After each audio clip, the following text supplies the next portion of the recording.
오늘은 이제 세리 보면서 세리, 겸손 뭐 비슷한 것일 수 있습니다.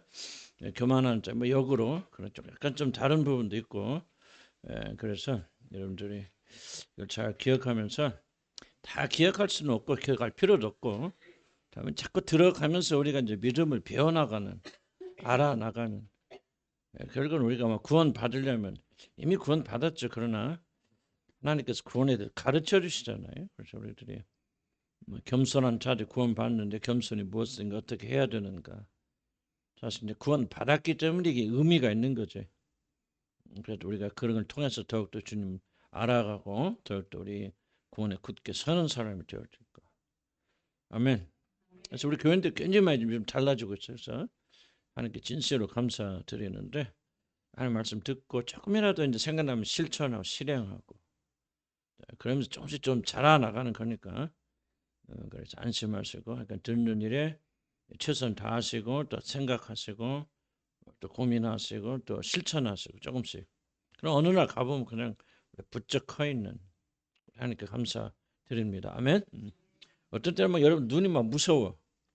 보면 막 말씀 막 삼아갖고 막 그런데 참 아침에도 그런 기도했어요. 아이고 하나님 좀 내가 오늘 또 이렇게 우리 하나님의 자녀들이 이렇게 열심히 듣는데 이거 내가 월급값이나 해야 할 거 아니야? 내가 월급 받는데 나 그런 생각 하나님한테 그런 기도를 드린 것 같아서, 하나님 제발 좀 제가 월급 받는 월급값이라도 좀 하게 좀 은혜 좀 주십시오. 그렇게 기도하고 참 저는 부담해요. 부담은 어떻게 해야 이 진리를 올바로 가르칠 수 있을까? 참 이게 하나님 앞에서 좀 내가 두렵고 떨리는 마음으로 한마디 한마디 해야 되는데 그게 잘 안 돼. 그래서 많이 기도해 주시기 바라고. 어쨌든 뭐 하나님께서 은혜 주시겠지. 그러죠? 아멘. 그래서 조는 분 한 번도 안 없어. 우리 교회는 있나? 잘 안 보여. 내가 눈이 요즘 안 좋아져 갖고. 굉장히 감사해요. 옛날에 다 보였는데 지금 잘 안 보여 갖고 하여튼 막 그냥 믿음을 하는 거지. 자, 세리의 겸손 봅시다. 세리는 어떤 겸손을 가지고 어떤 자 구원 받았는지, 이렇게 구원 받는 게 아니고 이제 구원 받은 우리들이 이렇게 돼가야 됩니다. 하나님은 만약 우리들이 이걸 다 지켜라 행하라 그러면 구원 받는다면 한 사람도 못 받잖아요. 미리 예수님의 은혜로 다 구원해 놓으시고 구원 받은 사람 이렇게 살아가는 거란다 하고 가르쳐 주시는 거예요. 그래서 그렇게 좀 노력하고 고민하고 번민하고 그러다 보면 우리가 잘한다.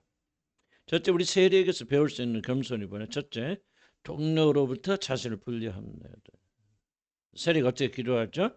세리는 멀리 서서 기도하죠. 우리 성경 한 글자 한 글자는 의미 있다고 생각합니다. 뭔가 우리 계시해 주시는. 도대체 멀리 서서 기도했던 말 무슨 말인가? 멀리 서서란 말은 물리적으로 바리새인으로부터 멀리 섰다는 거.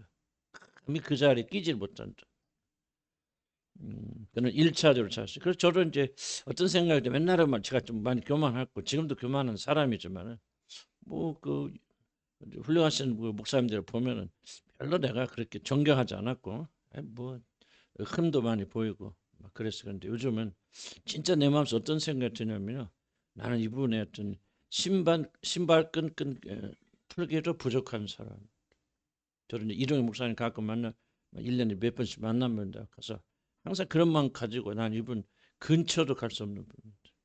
옛날에 막 내가 잘난 줄 알고 내가 더 이동희 목사님들 같이 동역할 때 내가 더 똑똑한 줄 알았어. 그리고 막 이 말도 저 말도 막 했는데 지금 보면 얼마나 부끄러운지. 지금은 진실로 나는 이분의 근처도 못 가는 사람이다. 그런 생각을 해야 되겠다는 의무감이 아니라 그런 생각 깊이 나요. 그래서 나는 제가 이제 이 교재를 쓰는 것은 내가 무슨 책 보고 하는 거 아니고 주님께서 내게 주시는 그런 뭐 계시락까지는 붙일 수 없어도 그런 감동해서 하는데 이게 제 삶에서 많이 우러져 나온 겁니다.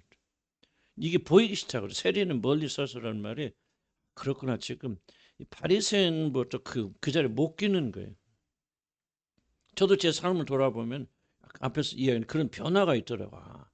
사람은 옛날에는 뭐 내가 다 무시하고 살았는데 그게 아니고 나는 이런 사람들 근처로 갈 사람이 아니구나 하는 것이 진심으로 뭐 수치스러운 것이 아니고 그렇게 느껴져서 나는 마음 중심 속에서 그렇게 하는데 그러니까 이 말 이해가 되는 거예요. 세리가 멀리 서서 기도했던 말은 지금 바리새인도 자기를 분리하고 있는 거거든요. 이게 얼마나 중요한 일인가를 저는 제 삶을 통해서 좀 배우고 있다는 거. 그래서 자기는 기도에 감히 낄 자격도 없다는 거 자기는.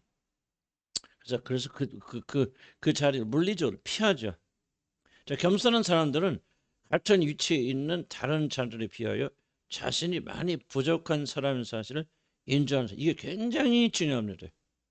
중요하면 여러분의 겸손은 하나님 앞에서 내가 부족한 삶 아무 의미 없습니다.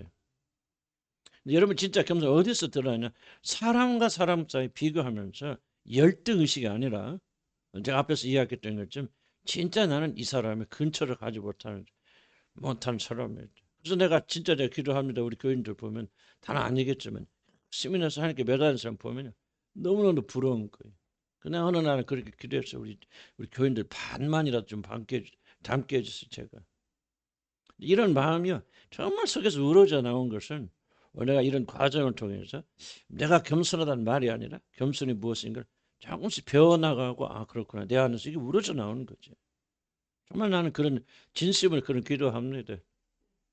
하나님 만나고 내 자신을 알게 되면은요 그렇게 달라지지 않을 수 없어요. 그래서 혹시라도 제가 뭐 겸손하다 그렇게 말하는 것이 아니고 좀 이게 좀 이거 보니까 정말 그렇구나. 내가 옛날에 뭐 여러분 괜히 무시했잖아요. 무시하고 옛날 또 여러분 그랬고 솔직히 까놓고 해서 옛날엔 정말 그랬고 내가 하나님께 기도했고 하나님 내가 죄를 많이 진 건 아닌데 내가 얼마나 큰 죄를 지었길래 이 사람들 만나서 이렇게 개고생하게 하십니까? 나 그런 기도 드렸거든. 근데 내가 진짜 거듭남의 체험을 하고 성령 체험하고 만나면서 주술 모든 다 내려놓고 말씀하면서 변화져 나가면서 진짜 내 속에서 진짜 우리 교인들 뭐 다는 아니죠. 내가 거짓말 못하니까 좀 반이라도 저는 저 눈물을 나도 좀 흘려봤으면 좋겠다. 그런 마음으로 변화하는 것은 성령께서 제 안에서 우리 안에서 역사하시면서 만들어져 가는 이게 복음의 능력이다. 저는 그렇게 생각이 듭니다. 그래서 이 참된 겸손은 어디서 드러나냐? 사람과 사람 사이에서 많이 드러나. 많은 사람이 이렇게 말하죠. 나는 하나님 앞에서 부족하지만 당신과 비교해서 내가 부족할 거 없어. 라고 여러분이 마음속에 생각한다면은 굉장히 그는 교만한 거다. 세리는 뭐냐? 감히 바리새인 낄 수 없어서 멀리 서서 나는 이 자리에 갈 수 없는 사람이야. 불려나거든요. 그래서 밑에 쭉 내려오면 그렇습니다. 자, 하나님 앞에서는 부족한 것이 많으나 다른 동료들과 비교하면 결코 그들보다 못한 자가 아니라고 그렇게 생각하는 것. 이것은 위장된 교만에 불과하다. 진짜 겸손은 어디서 나느냐? 바로 여기서 드러난다. 여기서 드러난다. 그래서 바울은 뭐라는 거예요? 자기를 죄인의 귀수였다라고. 과거를 말하지만 실제 현재 톤으로 말하는 거죠. 나는 그런 사람이었다는 거. 만약 그것이 안 되면 쭉 내려옵니다. 그럼 그분 앞에서 교만할 수 없다. 자 밑에는 대개 하나님 앞에 소리를 교만은 숨겨지죠. 그래서 사람들 특히 동급의 사람들 앞에서 우리는 이 교만은 숨지 못해 종종 드러나게 됩니다. 그렇기 때문에 자신이 하나님 앞에서는 한없이 부족한 자라 하면서도 다른 자들이 자신보다 나은 자라는 사실을 마음의 중심으로 받아들이지 않는다. 여러분 점검해야 돼. 사실 그 사람의 겸손은 위장된 것을 그렇지. 사실 좀 어려운 얘기를 제가 좀 하고 있습니다. 그래서 참된 겸손이 오면은요, 여러분들이 다른 사람보다 자기를 항상 낮게 여깁니다. 이 사람이 나보다 낫구나. 나보다 뛰어난 사람이고. 물론 교만한 생각이 있겠죠. 그러나 어떤 겸손이 오면 이제 그렇게 좀 변하고 우리가 변해야 되는데 부부간에 이럴 때 갈등이 멈추죠. 교만한 마음이 있으니까 내가 너보다 너 내 말 들어야 돼. 너 틀렸어. 사실 이 싸움 계속 하거든 부부들이. 참된 겸손이 오게 되면 내 아내가 나보다 훨씬 나. 하나님 보시기에 더 의로운 사람이다. 나는 의롭지 못하죠. 그러면 이제 자꾸 말이 줄어들겠죠. 반박이 줄어들겠죠. 인간이니까 올라올 것도 있지만 그럼 싸움 안 합니다. 싸움 줄어들고. 부부들이 이렇게 하나님 알아가면서 겸손하게 되어준다면 부부의 갈등, 부모 자식 간의 갈등은 굉장히 줄고 이웃과의 갈등 굉장히 줄게 되어 있어요. 그래서 복음은 여러분 이걸 해야 된다라고 하는 게 아니에요. 복음이 와서 참된 하나님과의 만남이 참되게 일어나게 되면은 그래서 우리가 이 외적인 그 관계 속에서 다 드러나게 되어 있어요. 윤리와 도덕은요, 복음에 따라오는 거예요. 착하게 살려 뭐라 할 필요 없어요. 그냥 복음을 알고 내가 누군가를 발견하게 되면 그때 모든 문제가 많이 줄게 돼 있어요. 이건 난 이게 복음의 능력이다 그렇게 생각하고요. 참된 겸손은 결국은 다른 사람을 자기보다 낮게 여기는 거예요. 사도 바울 예를 볼까요? 사도 바울이 예수님께서 부활하신 예수님이 제자들에게 드러나서 보이셨잖아요. 그 순서를 말합니다. 다 누구에게 보이시고 그 다음에 맨 마지막으로 누구 뭐라 합니까? 팔싹둥이 갈던 나에게도 주님이 나타나셨습니다. 세 번역으로 말하는데 그래서 이 순서 잘 봐야 됩니다. 그런 자신을 맨 마지막에 둘 뿐만 아니라 자신은 이 세상에 정상에 오지 못한 팔싹둥이가 뭐예요? 일찍 태어난 거죠? 뭐라고 합니까? 조산이라고 했나? 일찍 애들 태어나니까 팔싹둥이. 우리 쌍둥이들은 누구예요? 지연이는 팔싹둥이도 못 되잖아. 육삭둥이, 칠삭둥이 뭐 그렇게 태어나. 지금 어떻게 건강한지 몰라. 아니 이걸 잘 보세요, 여러분. 이거를 사도 바울이 자기를 어떻게 묘사하고 있는. 제자들 오면서 참 순서로면 자기 맨 마지막에 놓잖아. 그리고 그들에 비해서 난 아무것도 아니. 난 팔싹둥이. 실제로 그가 그렇게 태어났는지 그럴 수도 있지만은 그렇게 자기를 묘사하는 게 그러니까 난 사람 측에도 끼지 못한 이 죄인에게도 그리스도가 나타났습니다. 지금 그렇게 말하고 있는 거거든요. 그러니까 이게 굉장히 우리가 시사하는 거죠. 그래서 이 세상에 정상적으로 오지 못한 지극히 부족한 사람을 고백하죠. 그가 자신의 동료 사도들에 비해 얼마나 자신을 낮췄는가. 그렇게 사람 형식적으로 그랬을까? 사도 바울은 진짜 그렇게 생각했을까? 난 진짜 그렇게 생각했다. 그 성경에 기록하잖아. 그러니까 우리가 사람들 앞에서 자기 자신 얼마나 믿음의 사람들이 낮추는 게.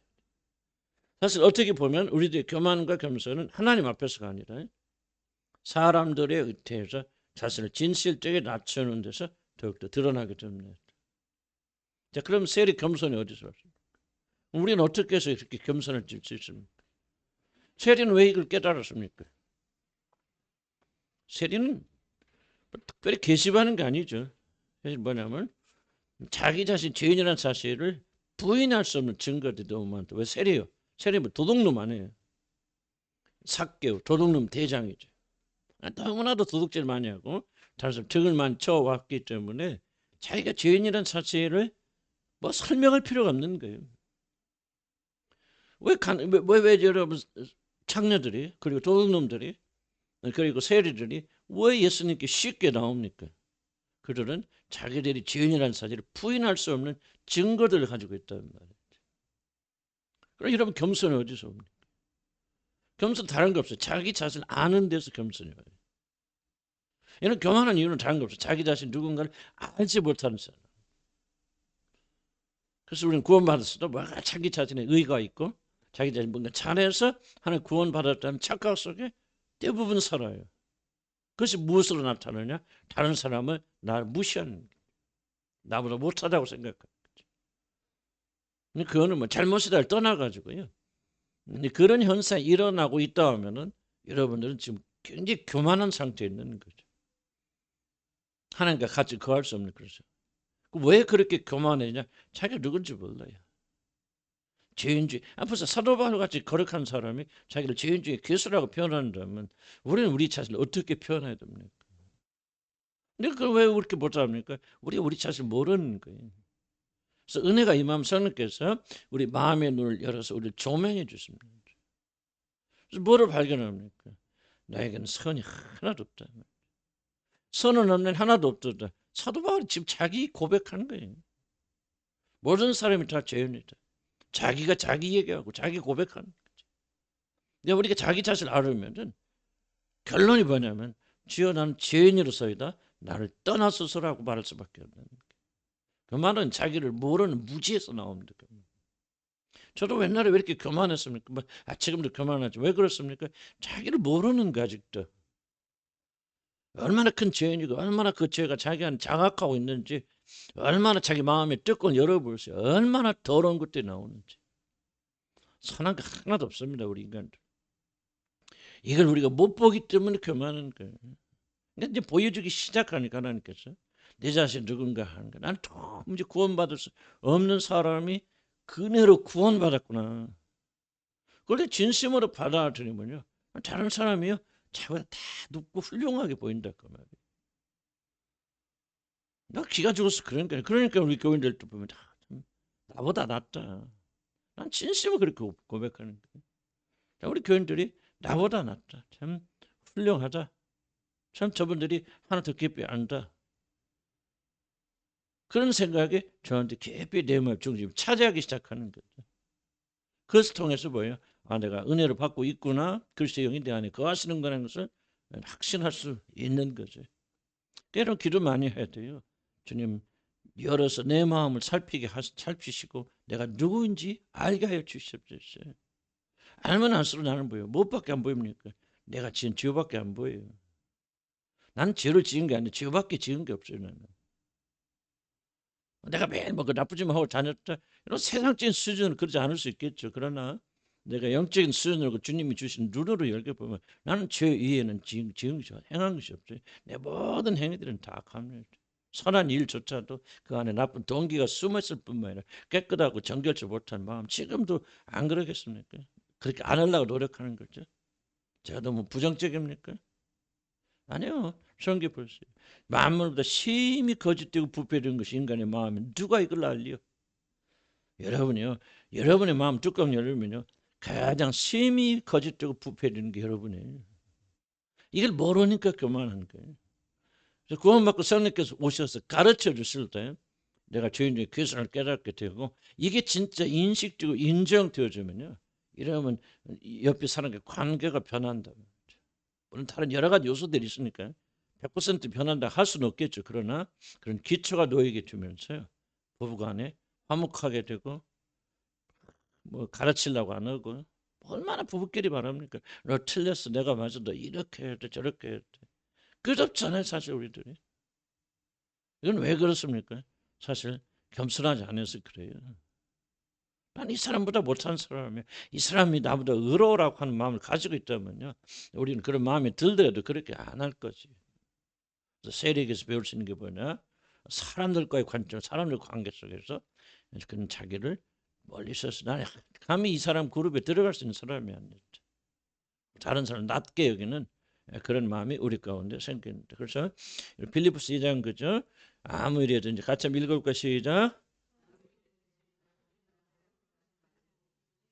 마음으로 각각 자기보다 남을 낮게 여기라고 그렇게 명령. 억지로 그렇게 할 필요는 없어요. 하는데 참된 겸손 주님의 성령이 참으로 우리에 작동하기 시작하면 그렇게 되더라 그 말이죠. 여러분들 그런 마음이 좀 생기긴 하죠? 합니까? 예, 아멘. 그래서 그걸 우리는 키워나가들 그런 의무가 있다. 아멘. 두 번째, 자신 하나님부터 분리합니다. 그래서 세리는 어떻게 기도합니까? 멀리서 감히 눈을 들어 뭐 하지 못하고 하늘을 쳐다보지 못하고. 참 이게 글자 하나하나에 다 뜻이 있습니다. 세리는 감히 눈을 들어서 하나님이 계신 하늘을 바라보지 못합니다. 그의 깊은 죄의식이 하나님 죄를 볼 수 없었다는 뜻이에요. 나 같은 죄인이 하나님 어떻게 볼 수 있을까? 감히 보여. 하늘을 쳐다보지 못한다. 바리새는 거꾸로죠. 얼마나 기세가 등등합니까? 다른 자리. 세리는 뭐야? 나 같은 죄인이 어떻게 감히 하나님 앞에. 여러분 기도하러 왔을 때 여러분 그런 마음 가지고 기도한 적 많이 있습니까? 주님 나는 도무지 이것조차 구할 자격이 없습니다. 여러분 그렇게 그런 심정으로 기도하십니까? 그래서 내가 믿고 의지할 건 예수 그리스도의 공로밖에 없어요. 여러분 그것을 예수 이름으로 기도하라는 거예요. 마치 내가 다 할 수 있는 것처럼 의기양양 기도하고 예수 이름으로 기도합니다. 주술처럼 마술처럼 붙이라는 얘기 아니에요. 근데 관습을 하니까 나도 그렇게 합니다만은 그런 뜻이 아니에요. 하나님 앞에 나오는 자는 뭐예요?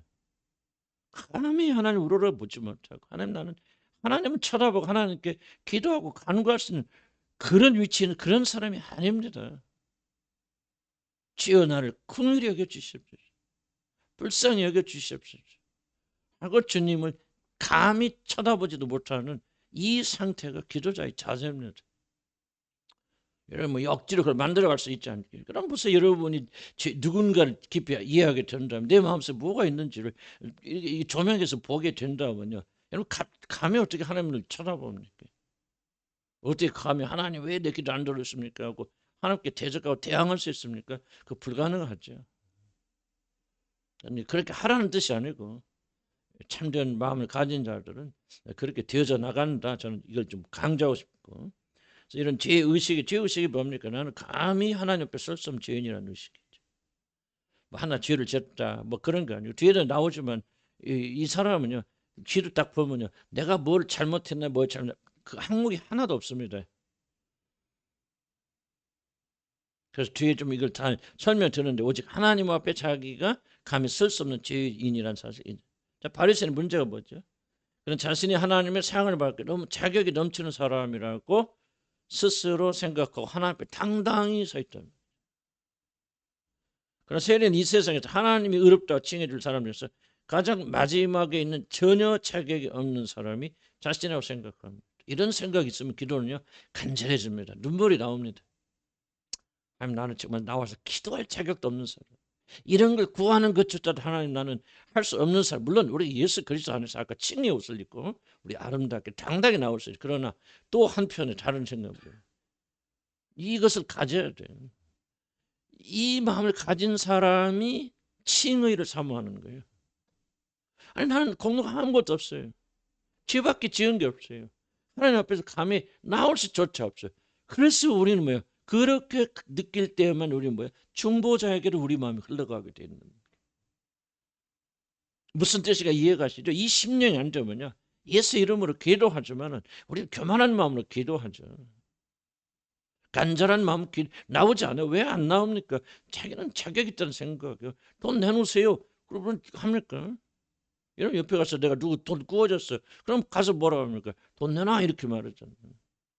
하지만 왜 내가 정말 이 사람이 나에게 줄 의무가 없어. 받을 자격도 없어. 정말 그런 사람 뭡니까? 정말 간절하게 구하죠. 그리고 그 사람이 주었을 때 얼마나 감사합니까? 감격합니까? 감사가 없고 감격이 없어 간절함이 없어요. 무슨 뜻이에요? 교만하다는 뜻이에요. 그래서 여러분이 뭐를 배워야 되냐? 성령께서 오셔서 여러분을 알게 하시면서 여러분이 기도할 수 있는 자격조차 없는 사람들이 우리들은 우리가 하나님 앞에서 뭐 당당히 나서 떠들고 자격 없어요. 자격 없지만은 예수 그리스도의 공로로 힘입어서 우리가 나오는 거예요. 무슨 뜻인가 이해가시죠? 그래서 우리는 하나님 앞에 겸손하게 감히 하나님 계신 것도 바라보지 못하면서 그렇게 하는 겸손의 기도가 필요하다는 거죠. 그래서 두려움 가운데 하나님이 거하시는 하늘을 향하여 얼굴조차 들지 못한다. 이와 반대로 사실 우리 가운데 얼마나 많은 자들 바리새인처럼 뻣뻣하게 목을 세우고 하나님께 대립하는지 모릅니다. 무엇이 잘 안 될 때 우리 기도가 잘 이루어지지 않을 때 하나님은 뭐예요? 하나님은 원망하며 불평하는 것은 하나님 앞에서 자신의 목을 뻣뻣하게 세우는 것이 아니겠습니까? 정강훈 목사 있잖아요. 그 사람이 뭐 기도는 뭐 내가 정확히 기억 못합니다만 뭐 하나님 뭐 기도한답시고 뭐 하나님 뭐 하나님 정신 차리시오 뭐 이런 식으로 그렇게 하더라고요. 나는 그거는 있을 수 없다고 생각하는데 우리가 하나님 누군 줄 알고 우리가 누군 줄 알고 기도가 무엇을 안다면 정말 우리가 기도하는 순간 잊어버려서 나는 테러가 뭐냐 이 세리 테러입니다. 감히 하나님께서 그걸 쳐다보지 못하고 그럼 뭐 우리밖에 눈물밖에 나올 게 없죠. 불쌍히 여겨주시라 하나님께 애타는 마음을 나는 기도의 정신이 바로 여기 있다고 생각합니다. 간절하고 꼭 눈물 흘려라 그게 아니요. 뭐 눈물이 꼭 안 나올 수도 있죠. 그러나 이런 마음이 중심이 하나님께 기도할 때 여러분 어떤 마음으로 기도하십니까? 좀 나는 자격 없어요 하나님. 저 기도조차 할 수 있는 사람이 아니에요. 그러나 나를 긍휼히 여겨주세요. 그래서 나는 중보자 예수 그리스도 그분의 의를 붙잡고 하나님 나가니까 하나님 나를 보지 마시고 아들의 의를 보시고 치어 나의 기도를 들어주시옵소서. 이 심령을 가지고 하나님께 나와야 된다. 이게 기도자의 올바른 자세를 그러면 무슨 뜻이가 이해 가시죠? 정말 기도할 때 하나님께 조심해야 돼 우리들. 마치 막 우리들이 다 무슨 공로가 있고 뭐 하나님 우리 길을 안 들어주면 안 되는 무슨 뭐 권리가 있는 것처럼 마치 빚장에 찾아가서 빚을 돈을 내놓으라고 하는 것처럼 그런 자세로 기도해서는 안 된단 말이죠. 때로는 우리가 뭐 당당한 태도를 가지고 그리스도 의를 심는 그 모든 것이 다 그리스도 때문에 우리가 당당히 하나님께 나올 수 있는 것이지 우리가 자격에서 나오는 거 아니죠. 저 은혜의 보좌 앞에 담대히 나오라고 그랬을 때도 뭐예요? 긍휼히 여기시는 그 은혜 앞에 나오라고 말이에요. 그래서 우리는 목을 세우면 안 된다 그 말이야. 이스라엘 백성 보면 여기 9페이지 보면은 이 백성 보니 목이 뻣뻣한 백성이다. 이 말씀처럼 어찌 광야 이스라엘이 백성들이 하는 말만 아니잖아요. 바로 오늘 우리를 향하여 어찌시는 경고의 말씀. 그런데 우리는 하나님 우리 모든 욕을 마치 우리들의 정처럼 드려야 할 권리를 가진 것처럼 하나님 앞에서 그렇게 당당하고 그렇게 기도하는데 이 자세가 바뀌어져야 돼요, 여러분들. 하나님 앞에 기어서 들어와야 된다 그 말입니다. 감히 하늘을 우러러지 못한 그런 마음과 정신으로 기도해야 된다 그 말이에요. 주여 나를 긍휼히 여겨 주시옵소서. 나는 하나님이 내 기도를 들어주는 아무런 가치가 없고 자격이 없는 사람이나 예수의 공로 힘집어 나왔으니 주여 나를 불쌍히 여기 주시옵소서. 내가 구할 수 있는 것은 주님의 자비밖에 없단 말이죠. 이런 마음과 정신으로 하나님 앞에 엎드리는 자, 하나님께서 그들의 기도, 이 세리 같은 자들의 기도를 들어주신다 그 말입니다. 그래서 우리가 불평불만하지 마서 하나님 앞에 왜 이렇게 어려움 주십니까? 왜 기도 안 들으십니까? 왜 그렇습니까? 그런 거 말하면 안 돼요. 하나님 앞에서 정말 우리 말 조심해야 돼요. 말 조심하고 우리 생각을 마음에도 품지 말고 조심해야 된다. 세리는 어떻습니까? 하나님이 계신 하늘을 향해서 얼굴조차 올려볼 수 없었다. 그렇게. 그래서 자신의 모든 시선을 땅에 고정합니다. 그는 감히 하늘을 쳐다보지 못했습니다. 그는 하늘에 있는 하나님이고 자신은 땅에 있는 죄인이라는 사실을 실감하였기 때문입니다. 하나님으로부터 의롭다함을 받는 자들은 의로운 행위를 한 자들이 아닙니다. 이 말이 굉장히 어려운 말이에요. 말 자체가 어려운 게 아니에요. 하나님이 의롭다 칭하신 사람 잘 들어보세요. 자칭 의로운 자들이 아니에요. 의로운 행위를 한 자들이 아니에요. 헌신한 자들이 아니고 많은 헌금을 한 자들이 아닙니다. 하나님 의롭다 칭함 받은 자들은 뭐예요? 자신들이 하나님으로부터 도무지 의롭다함을 받을 수 없는 자라는 사실 깨어진 사람들이에요. 부서진 사람들이요. 상한 심령을 가진 자들을 하나님 긍휼히 여겨주십니다. 오늘 세리의 기도만 세리의 경우만 해당되는 게 아니죠. 누구의 기도를 들으시느냐, 누구를 의롭다 칭하시느냐, 이걸 말하는 거예요. 바리새인처럼 자기가 자격이 있다는 사람 의롭다 칭하시냐, 세리처럼 자기는 죄인 중에 괴수이기 때문에 감히 하늘을 우러러 쳐다보지 못하는 그런 마음, 다른 사람 자기보다 낮게 여겨서 그 자리에 감히 끼지도 못하는 그런 겸손한 마음 가진 사람들의 기도를 들으시고 그들 의롭다고 칭해 주신다 그 말이에요. 아멘. 우리는 구원받은 우리들이 이렇게 구원받는다는 얘기가 아니고 구원받은 우리들은 이렇게 살아가야 돼요. 이런 사람이 되게 하기 위해서 하나님 우리를 죄에서 건져주시는 거예요. 그래서 거듭난 사람들, 구원받은 사람들은 이 당당한 마음이 아니라 겸손한 마음을 가지죠. 교만하게 말이죠. 얼굴에 이렇게 저거 소리 들으면 그런 분들 계셔. 아직도 우리 교인들 고치세요. 여러분이 해서 고치시라 그 말이에요. 하나님의 그런 자들은 어떤 희생과 헌신과 기도를 하면 안 들어주십니다. 우리가 기도를 어떻게 하느냐가 중요하지만 정말 중요한 것은 기도자들이 어떤 자세와 태도를 가지고 기도하느냐가 중요하다 그 말이에요. 하나님 우리가 구하지 않을 다 아십니다. 무엇이 필요한지. 근데 뭐예요? 이런 겸손한 사람 마음의 자세를 와서 하나님의 자비와 긍휼을 진실을 들끓는 마음으로 말하느냐, 그래서 교만한 마음을 가지고 있느냐, 하나님 재보시는 이거예요, 여러분들. 여러분이 하나님 앞에 얼마나 멋있는 기도를 해서 하나님 그 말에 설득되고 감동받아서 기도들이 그렇다면 기도의 정신, 기도가 무엇을 전혀 이해하지 못하신 분들입니다. 기도하러 와서 아무 소리 안 해도 괜찮아요. 그 신음하다 가셔도 돼. 다만 그 마음속에 뭐가 끓고 있느냐 그 말이죠. 그런 자의 기도는 하나님이 절대 무시하지 않습니다. 다시 한번 의로운 행위를 한 자들 어렵게 드는 것 아니에요. 자기 자신을 의롭지 못하면 철저히 깨닫고 하나님의 자비 외에는 하나님의 사랑 외에는 자기가 의롭게 될 길이 없다는 사실을 깨닫고 주님 앞에 엎드려 주여 나를 불쌍히 여기셔서 그렇게 하나님께 매달리는 자들은 여러분이 행위 잘 못해도 괜찮아요. 아무렇게 살아도 된다는 게 아니고요. 이런 의롭다고 칭을 받을 아무런 조건이 없어. 하나님 보시는 거 뭐냐? 여러분의 마음에 깨어진 마음을 주님 보신다. 뭐 내 멋대로 살아도 좋다 그 말 하고 있는 거 아닙니다. 그것이 의가 되는 거 아니라는 걸 지금 강조하고 있는. 그래서 우리가 성령께서 정말 이게 우리를 깨닫게 하시면 그냥 그 기도 잘 못해도 괜찮아. 그냥 끙끙 대답하셔도 괜찮아. 그럼 이미 하나님은 그 사람의 기도를 다 응답해 주신다는 겁니다. 그래서 여러분들 꼭 그걸 인식하시고 기도할 때 교만하지 말라. 그럼 세 번째 겸손 참여를 가져옵니다. 이게 좀 쉽지 않은 부분인데 제가 조금 약간 바꿔야 될 그런 시간 읽어보고 또 보니까 조금 더 자, 두 번째 단락 내려가면 첫 번째 단락 약간 생략하시죠. 제가 이거 조금 더 수정해야 되겠다. 자, 세리는 자신이 죄인이라는 사실을 고백하면서 뭐하죠? 가슴을 칩니다.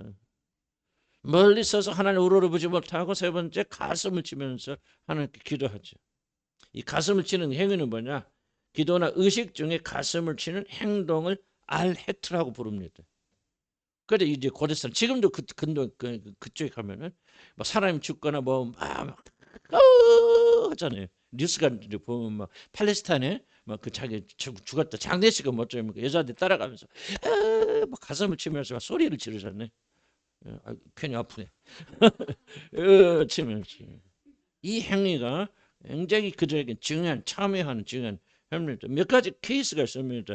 도대체 뭘 하니까 이사야서 32장 12절 한번 찾아볼까요?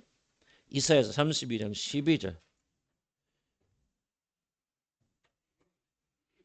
그리고 나훔 2장 7절인가 1절인가 7절인가 헷갈립니다.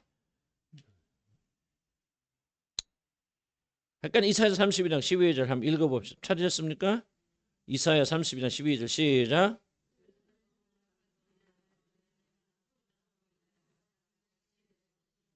가슴 치여질 뭐로 인해서 그들 죽음을 보고 그러니까 포도원이 뺏기는 그러니까 자기 나라와 자기 삶이 파괴되는 것을 보고 가슴을 칠 거죠.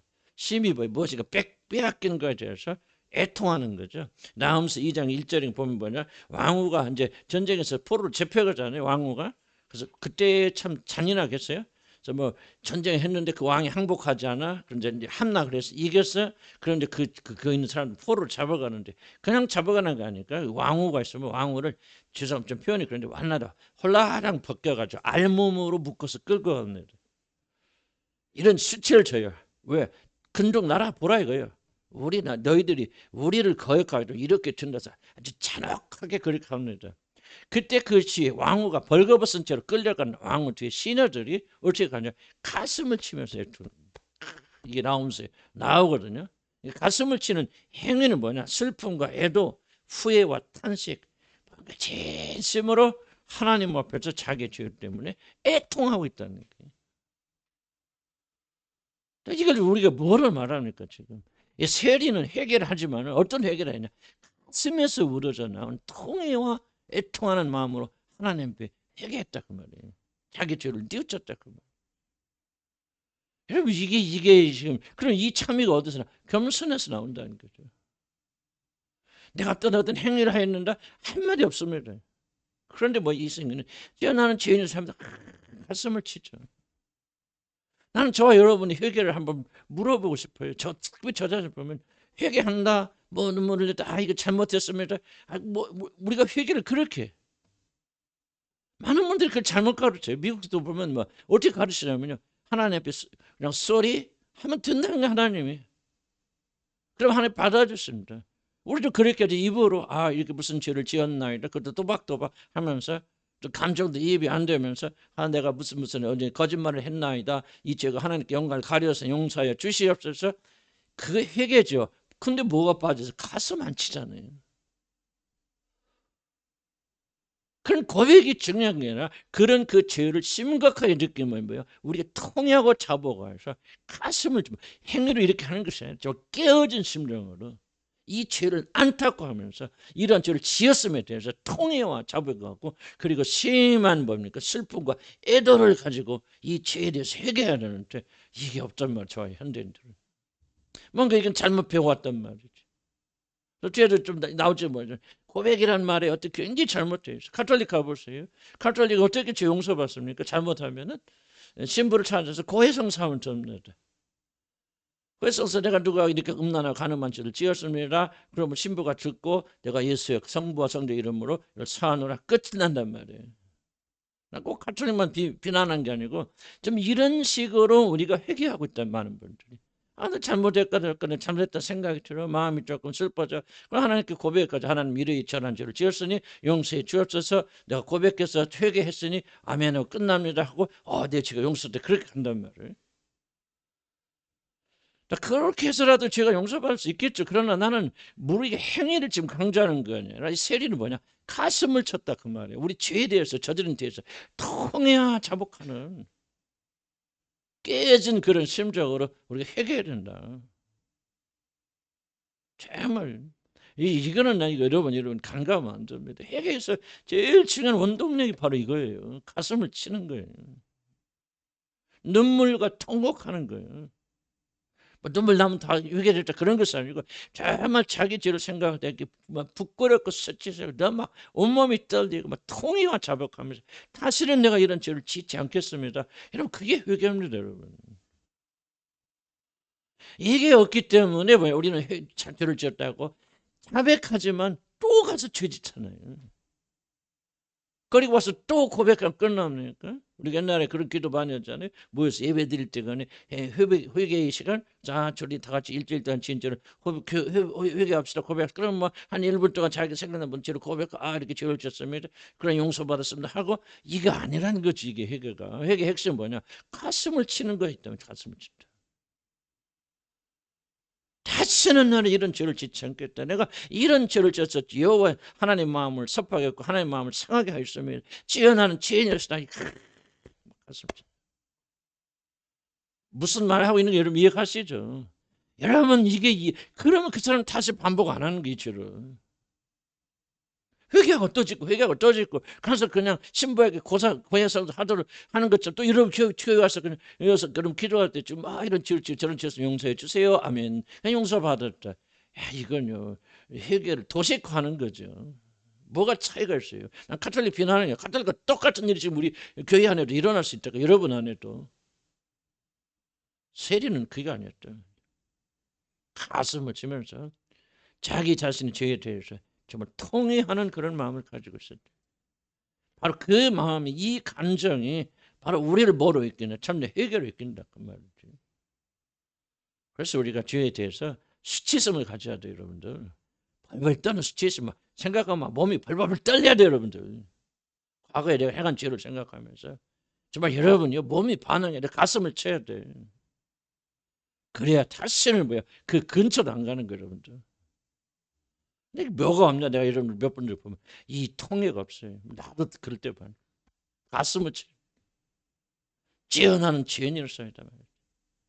찌어나는 그늘이 여기 있어서 가슴을 쳐야 되는데 형식적인 회개, 눈물 없는 회개, 입만 몇 마디 하고 말이 하나도 자기 마음이 들어가지 않은 그걸 회개라고 하고 있으니 우리 죄가 단절이 안 된다 그 말이죠.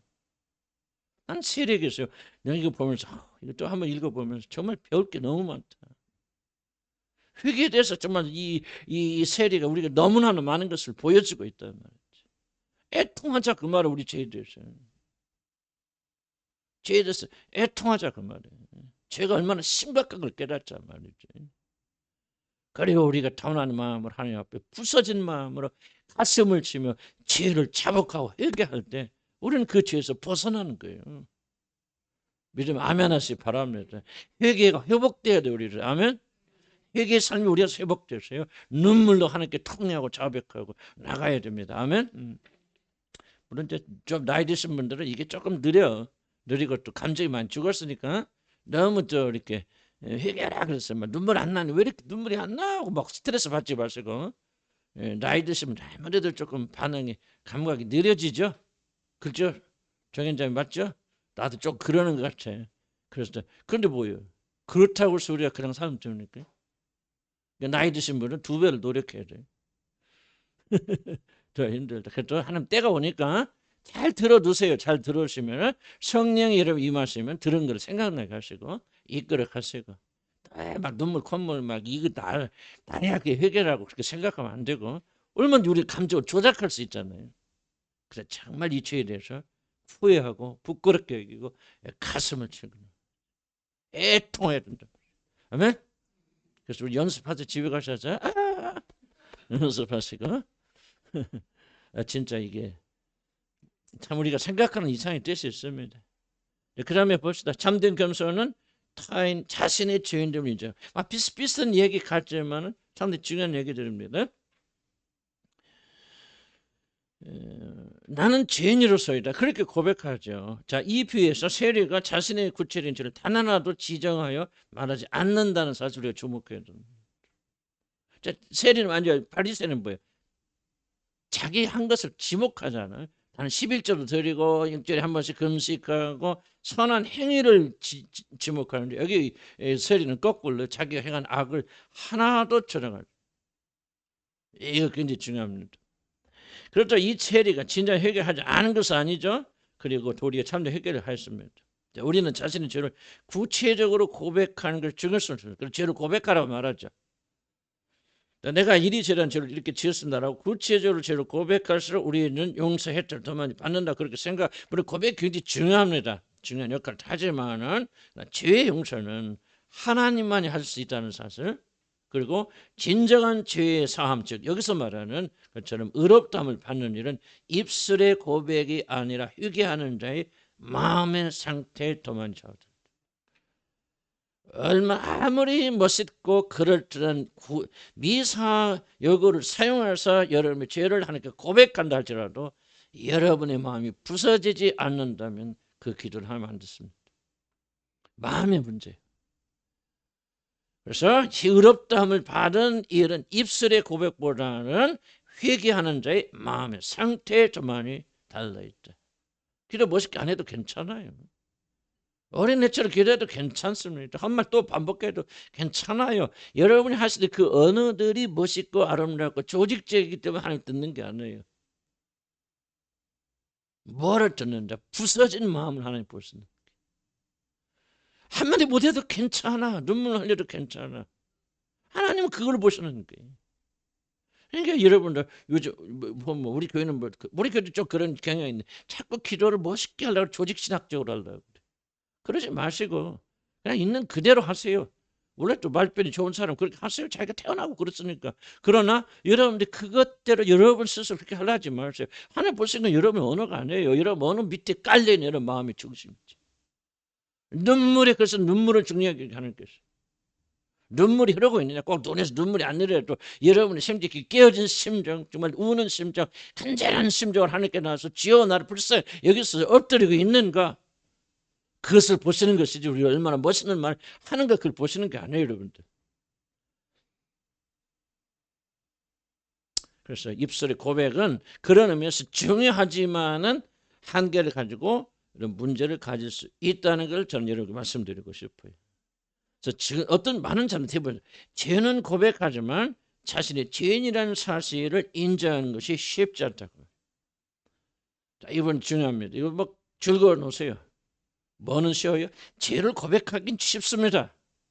나는 죄인이라는 사실을 받아들이기 쉽지 않아요. 사도 바울이 자기 죄를 한 번이라도 말한 게 있으니까 나는 과거 예수 안 믿을 때 물론 교회를 핍박한 일은 말하지만 내가 음란했다 그런 일 없었을 수도 있겠지만 무슨 그런 하나도 안 적잖아요. 다만 뭐라고 합니까? 나는 죄인 중에 괴수였다 하고 자기 상태를 하니까 고백하죠. 그럼 뭐를 인정했습니까? 자질구질한 죄 고백이 아니라 나는 죄인이다 그 말이에요. 그리스도의 은혜가 아니면 죽을 수밖에 없는 그런 죄인 중에 괴수다. 이 상태를 인간이 고백하는 게 쉽지 않다 그 말이에요. 그래서 잘못된 고백은 뭐냐? 이 중심으로 이제 밑으로 들어가서 정말 깨어지고 부서진 상태가 되지 않으려고 우리가 입술로 회개하고 고백하는 경우가 많이 있는데 그런 고백이라 하면은 하나님 기쁘게 받지 않는다. 좀 어려운 얘기는 잘 이해하셔야 돼요. 그러면은 이거를 뭐를 생각하느냐? 이 죄가 가져다 주는 가장 심각한 결과가 무엇인가를 여러분 그걸 먼저 이해하셔야 돼요. 죄를 지으면 어떤 가장 심각한 일이 일어납니까? 카인을 보시면 카인이 여러분 카인을 무시하면 안 됩니다. 비록 살인자지만은 카인, 아담, 이브, 아벨 그 근처의 사람들은요. 우리가 가지고 있는 하나님의 지식보다 훨씬 더 뛰어난 하나님에 대한 지식을 가지고 있어요. 여러분 이걸 이해하셔야 돼. 카인은요, 우리가 알지 못하고 우리가 보지 못하는 굉장히 깊은 지식을 가지고 있었다. 왜? 그들은 직접 하나님 만나잖아요. 카인도 직접 만나죠, 하나님을. 그래서 뭐 꿈으로 됐고 환상이 됐건 그래서 하나님과 대화하고 말하고 다 그러잖아요. 그러니까 카인이 비록 살인을 져서 쫓겨나지만은 그는 굉장히 깊은 하나님 지식을 가지고 있다. 그렇다면 그가 형제를 살인해서 지금 살고 있는 곳에서 또 다른 곳으로 쫓겨나게 될 때 카인이 한 말이 무엇이든가 이게 굉장히 중요합니다. 그 카인이 뭐라고 하십니까? 한번 볼까요? 이게 주께서 오늘 시작. 주께서 오늘 이 지면에서 나를 쫓아내신즉 내가 죄의 낯을 비옵지 못하리니 내가 땅에서 피하여 요리하는 자가 될지. 이런 데가 왜 카인이 굉장히 뛰어난 신학자로 말하냐? 이 사람은 죄의 결과를 한마디로 합축하죠. 내가 죄를 짓고 그러면 어떤 일이 가장 치명적으로 일어나냐? 그게 뭐예요? 죄의 낯을 더 이상 보지 못한다는 거예요. 이거 놀랍지 않습니까? 카인이 이런 말 한다는 게. 카인은 비록 살인을 하는 그런 형제를 살인하는 그런 죄를 지었지만은 카인이 가지고 있는 그 신학적인 지식, 하나님에 대한 지식은 우리보다 월등하게 압도적으로 많다는 거죠. 그런 정확하게 죄가 가져오는 가장 큰 피해가 무엇인가를 그가 정확하게 말해보여 더 이상 나는 죄의 낯을 보지 못한다는 게 주와 나의 관계가 단절된다, 끝난다는 거예요. 자, 벌써 다윗이요. 밧세바하고 죄를 지었을 때 그리고 하나님께 심판하시고 벌 받을 때 어떻게 하는가 합니까? 하나님 다 좋습니다. 그러나 뭐가 좋아요? 주의 성신만, 성령만은 내게서 거두어 가지 마십시오. 나 자식 듣는 거 좋습니다. 내가 앞살 내 아들이 반역해서 나 쫓겨가는 거 좋습니다. 다 내가 받을 만해요. 내가 담당할 수 있어요. 그러나 한 가지 하나님 당신의 성령을 내게서 거두어가지 마십시오라고 간구하잖아요. 카인이 뭐라고 말합니까? 다시는 당신의 낯을 보지 못하리니 인간에게 있어서 가장 큰 비극이 뭐냐? 하나님과의 교제가 단절되는 거다. 다윗도 이 사실을 정확히 이해했기 때문에 하나님 어떤 벌을 내게 주셔도 괜찮습니다. 다만 한 가지 부탁 것이건 하나님과 나를 이어주는 주의 내게 주신 성령을 거두어 가지만 마십시오. 그럼 난 죽음도 고난도 쫓겨가는 것도 맺히는 것도 나는 괜찮습니다. 얼마나 위대한 고백인지 모릅니다. 자, 지금 뭐를 말하고 있습니까?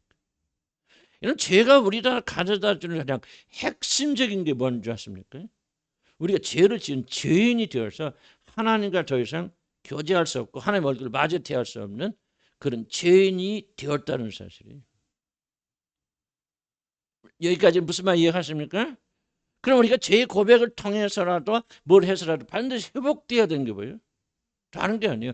하나님과 우리 사이를 회복하는 거죠. 그러니까 뭐가 제일 중요하냐? 내가 무슨 했다냐? 그래서 어떤 불편함이 이게 중요한 거 아니잖아. 무엇이 중요하느냐? 내가 죄를 지음으로 인해서 내가 하나님을 마주 대할 수 없는 죄인의 상태에 지금 있다는 거죠. 이걸 회복하는 것이 구원이고 이걸 회복하는 것이 바로 용서입니다. 그래서 참 잘 보세요. 세리가 왜 뛰어난 사람이냐? 세리는 이걸 인식했다는 거예요. 물론 세리가 그랬는지 난 잘 모르겠지만 다만 이 세리의 사건을 통해서 우리 하나님이 우리에게 계시해 주시는 게 뭐냐? 제일 중요한 게 뭐냐? 너는 내 자신이 하나님과 교제할 수 없는 죄인이라는 사실.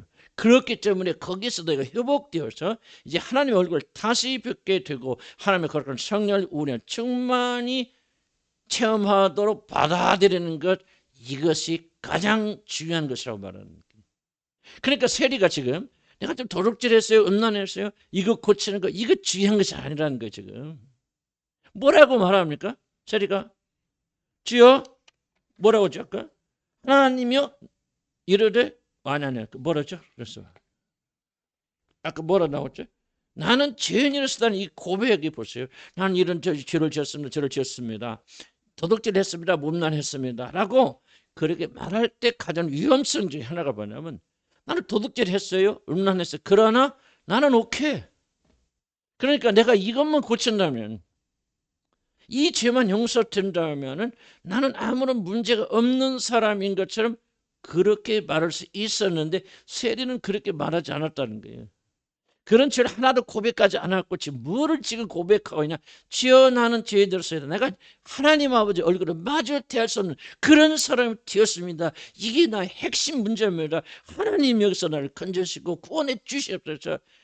세리는 뭐야? 죄의 본질을 뚫고 들어갔다는 거죠. 나는 여러분들이요, 이걸 배워야 된다고 생각합니다. 많은 사람이 기도합니다. 많은 사람이 자기 죄를 고백합니다. 그래서 중요한 것은 뭐냐? 여러분 중에 얼마나 몇 명이 진실로 자기가 죄인이어서 하나님의 얼굴을 마주 대하지 못하는 이 현실에 대해서 여러분 애통하면서 그걸 회복하기를 원하십니까? 나는 하나님의 은혜가 아니고 그리스도의 은혜가 아니라면 그분의 얼굴조차 대할 수 없는 죄인주의 괴수라는 사실을 얼마나 깊이 여러분이 확신하고 계십니까? 이게 중요하다는 거예요, 여러분들.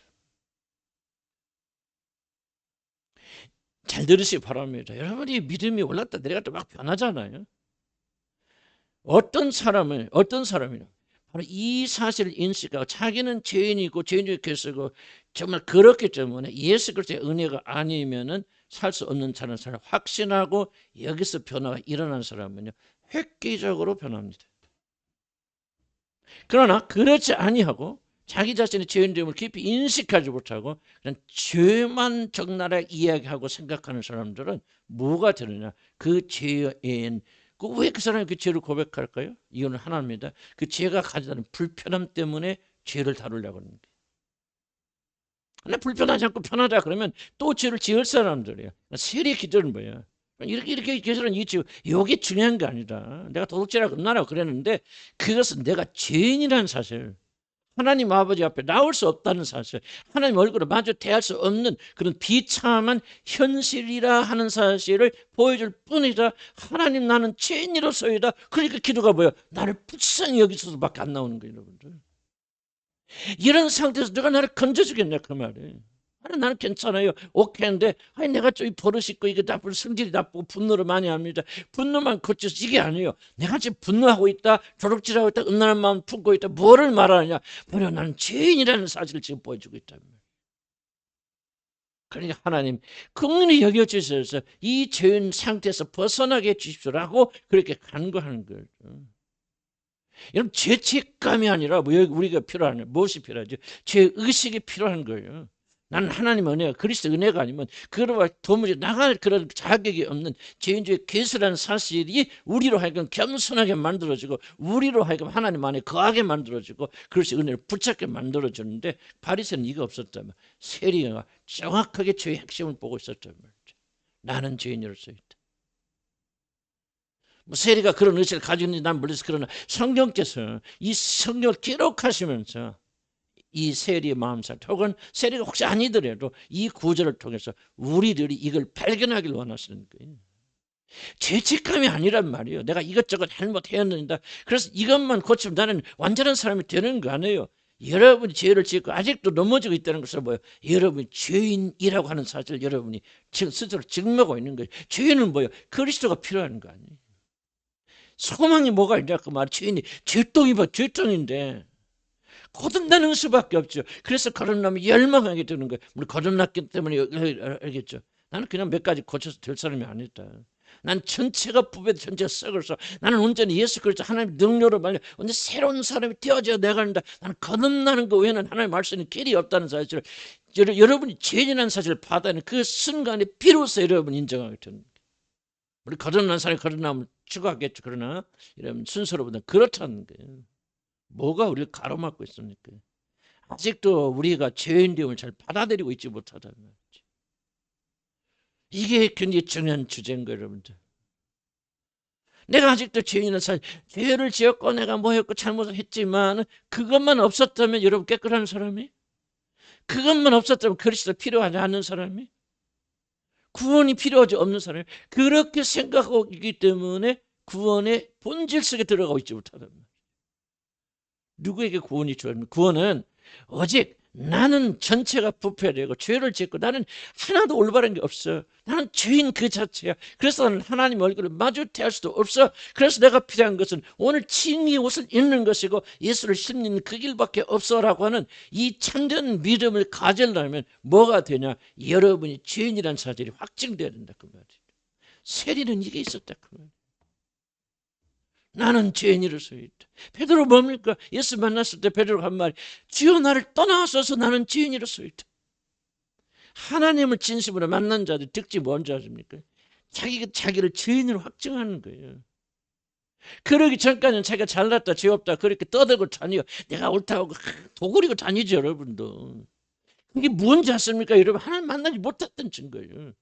진심으로 하나님을 만난 자들은 봐요. 그 거룩하신 피로 앞에 자기를 조명해 보니까 지금 뭐가 보이냐 다 속에는 게 드러나 보인다 그 말. 빛 앞에서 숨길 사람이 없단 말이죠. 하나님 말씀 앞에서 관절과 골수를 자르고 쪼개고 우리 속 마음이 다 드러나된단 말이야. 벌거벗은 것 같이 드러난다. 하나님의 제도를 알고 성경 제도를 읽은 사람이 뭐냐 반드시 일어나는 거예요. 주여 나는 죄인으로서이다.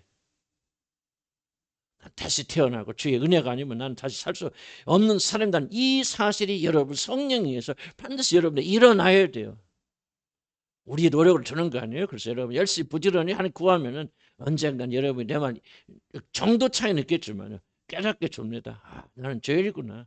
나는 구원이 필요한 사람이구나. 나는 이런저런 죄가 문제가 아니라 내 전체가 죄로 가득 찬 사람이구나. 주여 나를 긍휼히 여겨 주시옵소서. 바로 하나님이 그 기도를 그 믿음을 의롭보시고 그를 의롭다고 칭하시는 거예요. 그러니까 여러분이 죄인으로 정죄되지 않고서는 결코 의롭다는 칭함을 받을 수 없죠. 의롭다는 거 뭐예요? 죄 있는 사람 죄 없다고 말하는 것이 의롭다고 하는 게 칭이에요. 그럼 내가 죄 없다고 생각하는데 죄인이 아니라고 생각하는데 인생에 이런저런 실수는 저질렀지만 그럼에도 불구하고 나는 죄인이 아니라고 믿고 있는 사람이 어떻게 의로움이 선포될 수 있고 의로움이 왜 필요하냐 그 말이에요. 그러니까 여러분 의로움을 선물로 받지 못하는 거예요. 구원 속에 들어가지 못하는 거예요. 내가 옳다고 생각하는 사람들은 절대 하나님 구원 속에 못 들어갑니다. 그 사람이 구원을 받으려면 구원 속에 들어가는 반드시 뭐가 먼저 일어나야 되냐? 주의 성령께서 여러분을 감동시켜 주셔서 여러분을 보게 해주시는 것이지. 아 나는 죄인이구나. 주여 나는 죄인으로서이다. 세리의 기도가 비로소 나오게 된단 말이에요. 대신 여러분이니까 저밖에 없어요. 더러운 것밖에 없어요. 하는 모든 게 다 죄야. 그럴 때 하려면 다 죄가 숨겨져 있어. 악이 숨겨져. 내 육에서 나는 모든 것은 다 더럽고 악한 거야. 나는 죄인이야. 그러니 하나님 나를 불쌍히 여겨 주시옵소서. 그럴 때 하나님이 여러분에게 칭의 옷을 입혀 주시는 줄 압니다. 그래서 성령께서 뭐를 확신시켜 주셔야 되느냐? 바로 내가 죄인이라는 사실을 확신시켜 주셔야 된다. 12페이지 마지막 봅시다. 세리에서 배울 수 있는 게 뭐냐? 세리는 결코 하나님을 놓지 않았다는 거예요. 이르되 하나님이 불쌍히 여기셔서 나는 죄인이로소이다. 나는 이 사람 옆에 있을 수 있는 사람도 아닙니다. 그러니까 대부분의 사람은 돌아서죠. 돌아서서 묵하죠. 세리는 그렇게 하지 않았다. 그 다음에 기도하죠. 나는 죄인이로서 불쌍히 여기소서 하고 매달립니다. 이게 참된 겸손이에요. 자, 우리는 여기서 참된 겸손의 왜 중요한 한 면 보게 되는데 그것은 겸손한 자들은 결코 하나님 앞에서 물러서지 않는다는 게. 가슴을 치는 세리는 그런 하나님 앞에서 물러서지 않았습니다. 그는 하나님의 자신을 불쌍히 여겨달라고 그렇게 울부짖었습니다. 자신이 죄 자체라는 죄의식은 우리들 안에서 거룩한 근심을 일으키죠. 근데 죄책감과 죄의식이 이렇게 다릅니다. 죄책감은 실망, 절망, 분노 뭐 그런 거 일으킵니다. 그러나 죄의식은 뭘 일으키냐? 하나님이 회개로 이끄는 근심을 일으킨다. 그래서 고린도서 7장 10절 같이 한번 읽어볼까요? 시작. 하나님의 뜻대로 하는 근심은 구원에 이르게 하는 회개를 이루는 것이요 세상 근심은 사망을 이루는 것이다. 세상 근심, 먹을 거, 입을 거, 걱정, 사망으로 이룹니다. 그러나 하나님 뜻대로 하는 근심, 이게 죄구나. 하나님이 지금 하나님 그 나서에 가로막혀 있구나. 어떻게 할 거는 하나님 뜻에 따라서 하는 거룩한 근심은 우리를 회개케 해서 생명으로 들어가게 됩니다. 그 다음 고린도서 7장 11절 한번 읽읍시다. 시작. 보라 하나님의 뜻대로 하게 된 이 근심이 너희로 얼마나 간절하게 하며 얼마나 변증하게 하며 얼마나 분하게 하며 얼마나 두렵게 하며 얼마나 사모하게 하며 얼마나 열심히 있게 하며 얼마나 벌하게 하였는가. 하나님 뜻대로 근심. 그러니까 이런 근심이 필요합니까? 필요하지 않습니까? 절대적으로 필요하죠. 나는 죄인이다 그 말이야. 내 속에서 나는 모든 것이 다 악이다 하고 근심하게 될 때 이 근심이 우리로 하여금 회개하게 만든다. 그런데 회개 끝에 뭐냐? 하나님의 생명이 우리에게 임하게 되는 거룩한 회개를 무엇이 하게 되냐? 근심. 거룩한 근심이 우리로 하여금 그렇게 만든다. 그러니까 설교가 저렇게 가르치면 됐건 우리에게 근심거리를 줘야 되죠. 그러죠? 즐겁기만 하면 안 된다고 말이에요. 그런 면도 있고 위로와 격려도 있지만은 하나님의 말씀이 중요한 작용 중 하나는 나로 하여금 근심하게 한다. 하나님 나라가 있고 지옥이 있어. 그런데 내가 그때 거기에 들어갈 준비가 안 돼 있어 하고 근심하는 거. 하나님의 뜻으로 하고 하나님의 뜻에 따라 근심하게 될 때 그 사람이 이 근심으로 인해서 회개하게 되고 회개함을 통해서 생명을 얻게 되어진다. 아무 근심이 없죠. 그럼 어떡합니까? 자, 우리의 육신에서 나오는 죄에 대한 근심은 사망을 낳습니다. 그래서 잘못된 죄책감을 가지면 그 사람은 하나님 앞에서 스스로 물러서 좌절하고 절망하고 결국 패배하는 그런 삶을 삽니다. 이게 대표적인 가룟 유다죠. 가룟 유다가 예수님을 팔고 은삼진을 가지고 어떻게 했어요? 후회하죠. 회개합니다. 낙담을. 그러나 뭐합니까? 하나님의 뜻에 의해서 이룬 근심이 아니니까 결국은 가룟 유다는 자살하죠. 그래서 이게 그 말이에요. 세상의 근심. 내가 잘못했구나. 스스로 팔다니 나쁜 놈. 하나님의 뜻에 따라서 하지 아니하니까 결국은 죽음에 이른 사망에 이르게 되어진다. 참된 회개가 하나님께 돌아가는 행위 자체에 있듯이 참된 겸손은 다른 것이 아니라 하나님을 미친 듯이 붙잡게 만들어준 거룩한 간성이 그 핵심이다. 하나님에 대한 열망이죠. 두드리죠. 하나님께 매달리죠. 하나님께 달라붙어 있죠. 자기 자신의 부족함을 깨닫고 하나님 앞에서 물러서는 것은 겸손이 아니라 차라리 교만에 가깝다. 자신의 죄로 인한 절망과 후회 같은 것들은 하나님 밖에서 해결책을 찾게 만들기 때문에, 그리고 교만은 결국 우리로 하여금 하나님 밖에 거하게 만드는 힘이다. 그래서 교만한 자들은 하나님 떠납니다. 하나님 앞에 쓰지 굴복하지 않아요. 교회 다니다. 겸손이 오면 뭐냐? 우리로 하여금 하나님께 매달리게 만듭니다. 그래서 겸손은 뭐예요? 하나님께 매달린 것 외에는 자신 안에는 아무런 해결책이 없다고 생각하고 하나님께 달려가는 것이 겸손이다. 참된 겸손한 자는 뭐예요? 포기하는 게 아니다.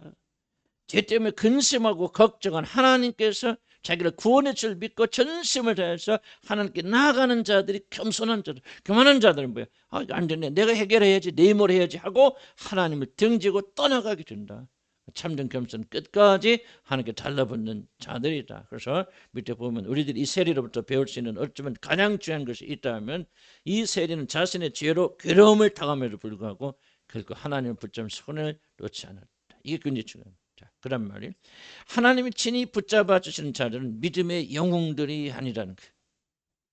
많은 일에 성공하고 전도 많이 하고 헌금 많이 하고 기도 많이 하고 보기에도 거룩하신 신앙의 영혼들을 붙잡아 주신 거 아니라 하나님 붙잡아 주신 사람들은 자기 자신의 연약함에도 불구하고 끝까지 하나님을 포기하지 않는 자들, 이게 하늘에서 아름다운 자들이에요. 한 번도 죄를 안 짓고 좋겠죠. 그러나 인간이 그럴 수 있습니까? 한 번도 죄를 짓고 엄청나게 막 헌신한 사람들을 하나님 나라에서 높다고 봐주는 게 하나님 나라에서 진정으로 인정해주고 높다고 쳐주는 자는 누구냐?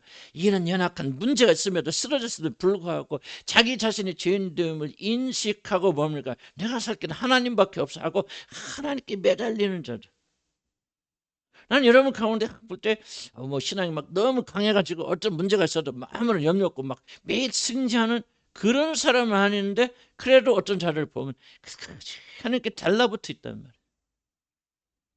나는 내가 여러분들을 위로하기 위해서 말씀드리는 게 아니라 난 진리를 말씀드리고 하나님 나라의 관점에서 말씀드리는 거예요. 위대한 승리자도 위대하지만 하나님 나라에서는 결코 무시하지 않는 자들이 뭐냐? 그런 약함에도 불구하고 연약함에도 불구하고 넘어짐에도 불구하고 죄가 있음에도 불구하고 나는 하나님을 포기할 수 없어. 끝까지 하나님께 매달려 달라붙어 있는 자들이 하늘나라에서 큰 거. 내 말을 믿으세요. 이건 진리라 말씀드리는 거예요. 하나님은 영웅을 찾는 게 아니에요.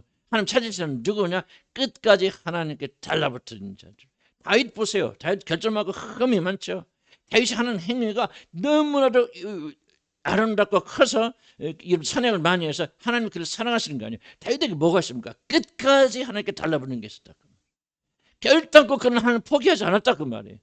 넘어짐에도 불구하고 그는 자포자기하지 않았다. 다시 일어났다. 하나님께 달라붙었다. 하나님은 바라보았다. 마지막 죽는 순간까지 그는 여호와의 성전을 붙잡고 놓지 않았다. 그게 위대한 사람이라는 거죠.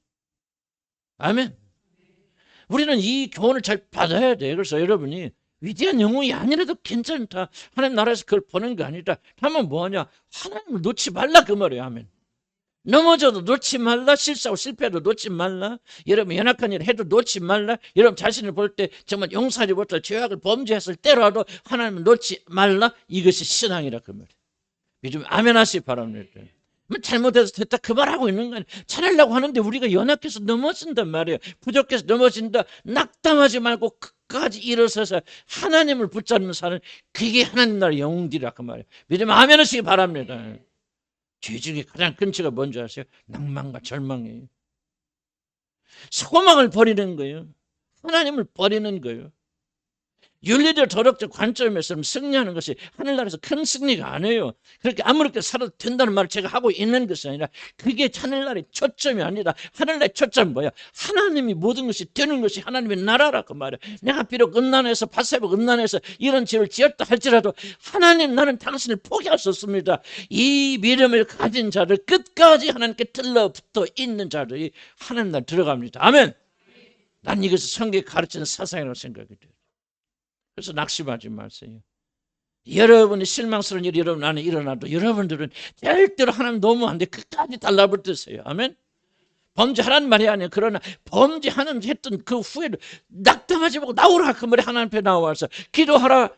그리고 하나님 앞에 모든 소망이 당신에게 있음을 고백하라. 고백하고 또 고백하고 하나님 어떤 경우도 포기하지 말라. 세리 믿음이 뭐냐? 이 믿음을 그가 가지고 있단 말이에요. 나는 죄인이소이다. 나는 하나도 한 거 없습니다. 저 바리새인과 비교하면 나는 죄밖에 지은 거 없습니다. 그러니까 뭐야? 나는 가룟 유다는 돌아서잖아요. 아니 세상에 3년 반 동안 스승이라고 나를 사랑할 때 이 사람을 내가 순식간에 돈에 눈이 와서 팔아먹다니 하고 가룟유다를 뭐 했느냐? 그냥 돌아서잖아요. 하나님으로부터. 이게 신앙이 아니라는 거예요. 그런 순간에도 다시 돌아와서 주여 나를 불쌍히 여겨주시고 긍휼히 여겨주시옵소서. 내 속에 죄가 가득해서 또 넘어졌지만 하나님 나는 그런 때의 중심은 당신이 있어야 돼요. 당신이 전부예요. 당신이 모든 거예요. 난 절대로 당신 놓을 수 없습니다. 아멘.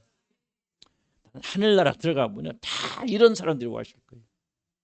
얼마나 태어나서 죄 한 번도 안 지은 사람 누가 있습니까? 다 발표하지 않았을지. 마음으로 지은 죄 한두 개입니까? 사람 수준에서 조금 잘나고 뭐하고 하영주 목사가 됐건 옥하는 목사님 사람 수준으로 뭐 이렇게 조금 잘나고 하나님 보시면 그럼 다 50부 100부 아닙니까?